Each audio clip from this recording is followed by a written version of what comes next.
Welcome back. We love to celebrate Pride Month here on The Social, but it's also critical for us to stay informed about what the increasing ways that the LGBTQ plus people are facing violence and hate around the world. Yes, so Rainbow Railroad is an incredible nonprofit organization that helps LGBTQ plus people escape that violence.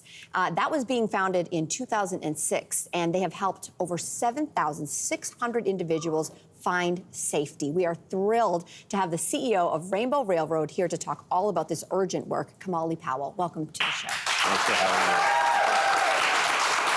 So, Kimahli, Rainbow Railroad is a Canadian organization, but you help people from all over the world in the LGBTQ2+ communities. And what situations, if you can describe if there's anything sort of similar about their situations that they're trying to escape, can you describe that to us?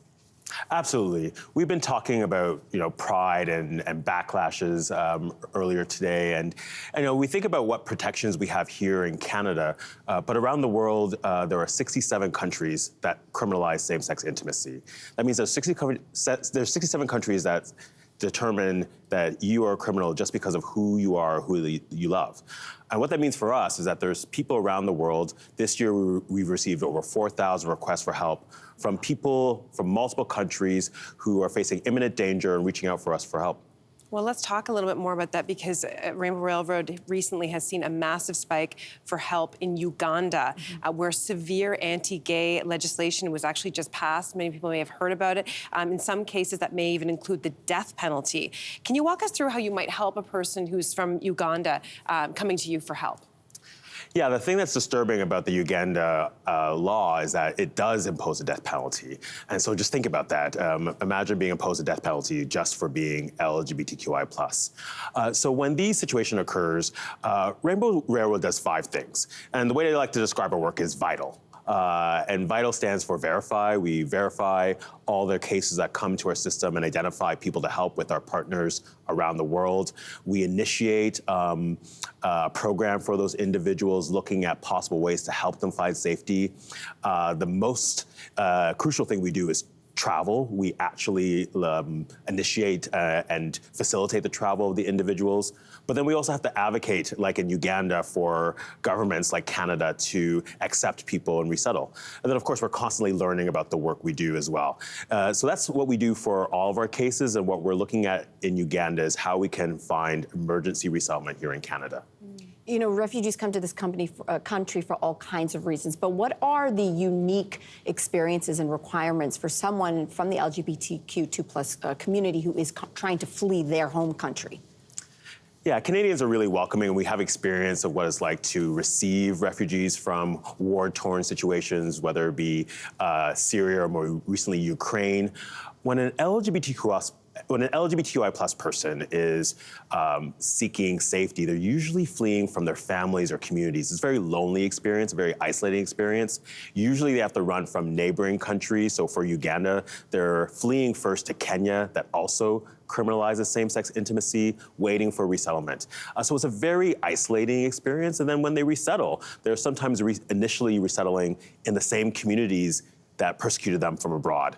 So there's unique challenges, and particularly if you're trans, sometimes your IDs don't match your gender. There's a host of unique factors that this community faces. That's why Rainbow Railroad exists. Mm-hmm. You've witnessed so many people's lives change as a result of the work that Rainbow Railroad does. Can you share one of those stories with us? Yeah, one of the things that makes our work so satisfying is when we hear from the people that we help, and we have many stories now. One that pops to mind recently is last Thursday we had our annual party, the Freedom Party, and we had a special guest, Imran from Chechnya, outside the Russian Republic, where we helped hundreds of people resettle to Canada back in 2017. I myself traveled to Russia to help facilitate that evacuation.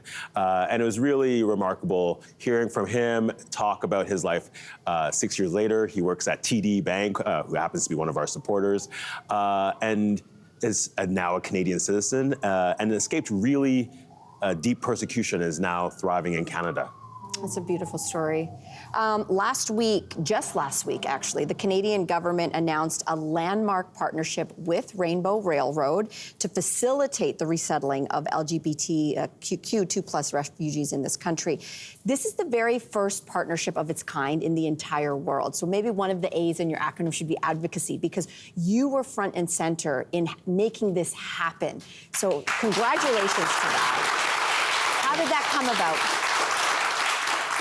You know, Rainbow Railroad is a proud member of a coalition called Borders to Belonging.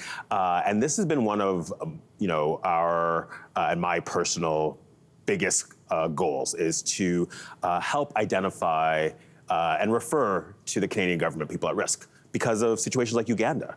And so we've been working with multiple governments and this government to get that referring partnership, including multiple meetings with the Minister of Immigration and other officials. And we were just happy to get it across the finish line and announce it last Thursday.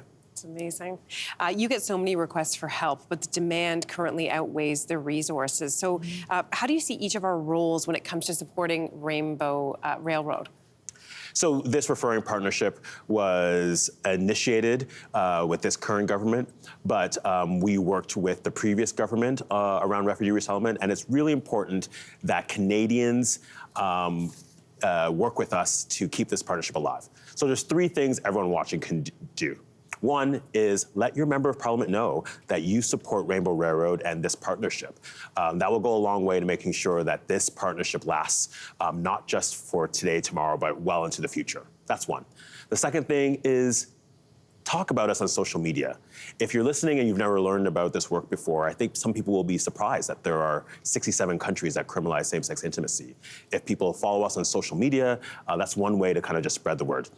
And then, of course, if people are able, all of the work that we do takes resources. And if you go to rainbowrailroad.org and donate if you're able, or share the link with other people, join our newsletter, that is how we can all work together to help save lives. Kimahli, thank you for being here today and for all the work that you do. Thank you so much. Rainbow Railroad, Google it, check it out, and donate today. We're going to be right back. Don't go anywhere. Thanks for watching. We've got lots more discussion and debates on everything from food and fashion to pop culture and current events. Don't forget to click like and subscribe.